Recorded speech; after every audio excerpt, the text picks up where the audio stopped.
Endurance. This word is generally translated patience in our authorized version, and by endurance in the New Translation by J. N. Darby. The original meaning of the Greek word is remaining behind. It comes from the verb, I remain behind, which in Luke 2 verse 43 is translated this way. We find a very beautiful example of this word in the lovely story of Shammah in the field of lentils in 2 Samuel 23 verses 11 to 12. After him was Shammah the son of Agi the Hararite. And the Philistines were gathered together into a troop, where was a piece of ground full of lentils, and the people fled from the Philistines. But he stood in the midst of the ground, and defended it, and slew the Philistines, and the Lord wrought a great victory. Shammah remained behind. Shammah endured. There are, perhaps, few things more difficult than to endure. When others have given up, to remain behind, is not easy. I suppose Shammah's friends and fellow soldiers told him it was hopeless, it was certain death to stay where he was, and anyway for a field of lentils it was not worth remaining behind. I suspect David had given that field of lentils to Shammah to defend. And you and I have been given a field of lentils to defend, in the midst of which great David's greater son has placed us. Our field of lentils may be our home, or the office, or the shop, it may be the little feeble company of 2 or 3 gathered to our Lord's own name, that others have despised and forsaken for something greater and more attractive. Our field of lentils may not seem worth defending, and we may feel like giving up, or perhaps we are turning our eyes to fields that seem to us more attractive, and more worthwhile. Let us remember Shammah who remained behind when the others fled, let us endure, as he endured. Our God is called the God of endurance, Romans 15 verse 5, nt. Many years ago some kind friends were urging a young man to give up some work the Lord had given him to do. He went in his perplexity to a dear old brother. He will never forget the way he exclaimed, "Give up? All giving up is of the devil." Yes, our God is the God of endurance. I suppose every Christian is willing to boast in hope of the glory of God. Romans 5 verse 2, nt. But how many of us can truthfully add, and not only that, but we also boast in tribulations, knowing that tribulation works endurance. The word tribulation comes from the Latin word tribulum, a flail. The flail I used when a boy was a cruel-looking instrument, made of 2 sticks of wood fastened together at the ends with a thong. You held one of the sticks, swinging it so that the other came down with terrific whack on the wheat. The result was that the chaff and straw were blown away, while the wheat remained. The wheat endured.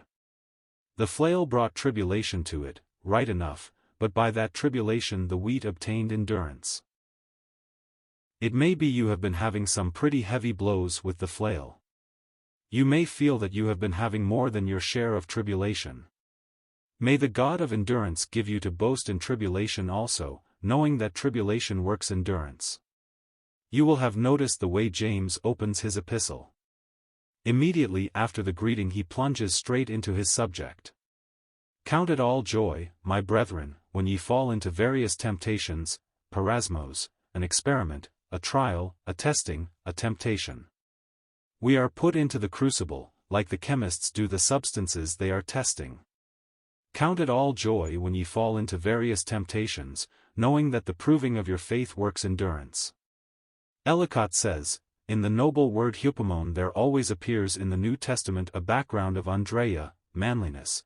It does not mark merely the endurance, but the perseverance, the brave patience, with which the Christian contends against the various hindrances, persecutions and temptations that befall him in his conflict with the inward and the outward world.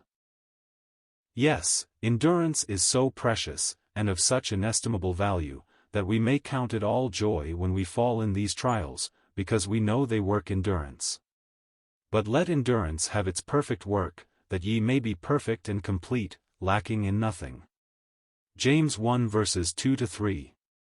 And the passage we looked at in Romans says, we also boast in tribulations, knowing that tribulations works endurance, and endurance, experience, and experience, hope, and hope does not make ashamed. Yes, endurance works experience. That is what our hymn tells us. His love in times past forbids us to think he'll leave us at last, in trouble to sink. This is experience, and it was endurance taught it. Do you think Shammah would have missed the experience he gained by that fight in the Lentile field? Never. And when we get home, we will see that some of these hard places on the road were the bits we would not have missed for anything. They worked endurance. The first mark of a true servant of God is endurance. In everything commending ourselves as God's ministers, or servants, in much endurance. 2 Corinthians 6 verse 4, the false servant, the hireling, fled when he saw the wolf coming, but the good shepherd remained behind. He endured. Endurance was also the first sign of an apostle. The signs indeed of the apostle were wrought among you in all endurance. 2 Corinthians 12 verse 12. Years ago my work took me to the woods in the north of Canada, far from any Christian services. One Lord's Day morning I was reading the first chapter of Colossians. I got as far as the 11th verse, and I read, "Strengthened with all power according to the might of his glory." And I stopped there, somewhat overwhelmed by the stupendous display of mighty power. And as I stopped, I dreamed of the great deeds I would someday do for the Lord, with all this mighty power on which I might so freely draw, what crowds might be converted, how the heathen might be won for Christ. Then I decided to finish the verse, "Strengthened with all power according to the might of his glory unto all endurance and long-suffering with joy." It was a bit of a shock, for in those days I had never thought very much of endurance, or of patience either, as it is put in our English Bible. But God's thoughts are not our thoughts, and God knows the true worth of endurance, and just the power that is needed. For, especially when long-suffering, or suffering for a long time, is connected with it, and the whole is done not with a spirit of being sorry for ourselves, but with joy. Ah, my brothers, my sisters, you will find you do indeed need to be strengthened with all power according to the might of his glory, if you are to have all endurance and long-suffering with joy. We never can do it in our own strength, but thanks be to God, he does not ask us to use our own strength, and he offers us all this vast store of power on which to freely draw, with unlimited demands, and all for the sake of endurance and long-suffering with joy. It is not easy, but, thank the Lord he can do it for us, he can work it in us. The apostle used to boast about the endurance of his dear children in faith, the Thessalonian Christians. Remembering without ceasing your work of faith, and labor of love, and endurance of hope in our Lord Jesus Christ. 1 Thess 1:3. And their endurance kept up, for in the second epistle we find he is still boasting of it. Your faith increases exceedingly, and the love of each one of you all towards one another abounds, so that we ourselves make our boast in you in the assemblies of God for your endurance and faith in all your persecutions and tribulations, which ye are sustaining. 2 Thess 1:4. They had the real genuine thing, their endurance did not break down. There are some things that pursue us, press after us.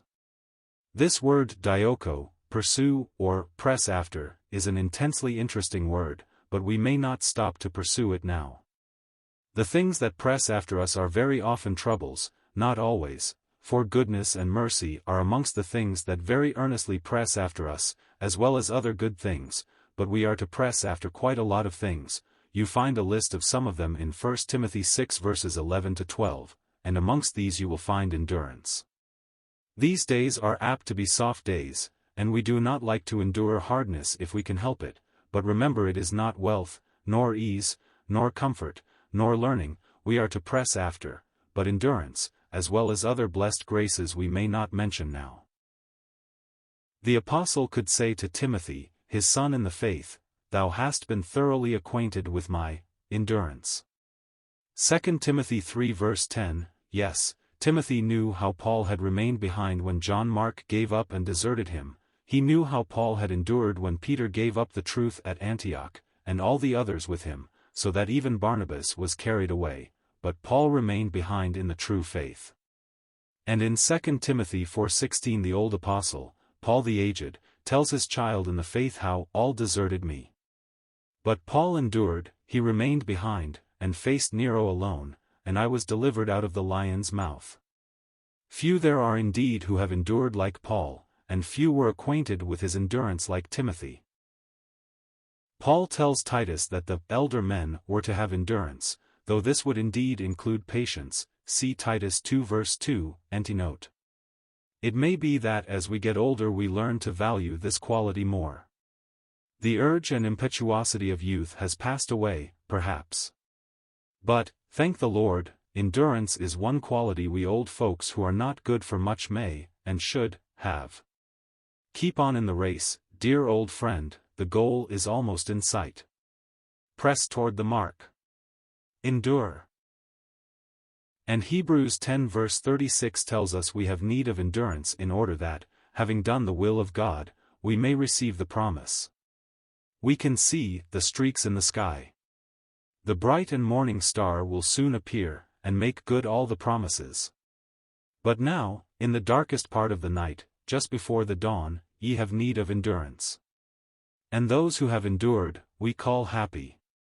Ye have heard of the endurance of Job, and seen the end of the Lord, that the Lord is full of tender compassion and pitiful. James 5 verse 11. Sweet attributes are these to link with endurance. It did not look like tender compassion and pity in the early chapters of Job. But it is true for Job, and it is true for us. Tribulation did work endurance, and if we let it, tribulation will work endurance for us too, and we also will prove the Lord to be full of tender compassion and pitiful. And in that famous edition some of Peter's, 2 Peter 1 verses 5 to 6, we find our word once again, endurance. To our faith add courage, to our courage add knowledge, to our knowledge add self-control, to our self-control add endurance, and to endurance add brotherly affection, and to our brotherly affection add love. May God help us so to do. Let us therefore, having so great a cloud of witnesses surrounding us, laying aside every weight, and sin which so easily entangles us, run with endurance the race that lies before us, looking steadfastly on Jesus the leader and completer of faith, who, in view of the joy lying before him, endured the cross, having despised the shame, and is set down at the right hand of the throne of God. For consider well him who endured so great contradiction of sinners against himself, that ye be not weary, fainting in your minds. Hebrews 12 verses 1 to 3. Endure hardness as a good soldier of Jesus Christ. 2 Timothy 2 verse 3.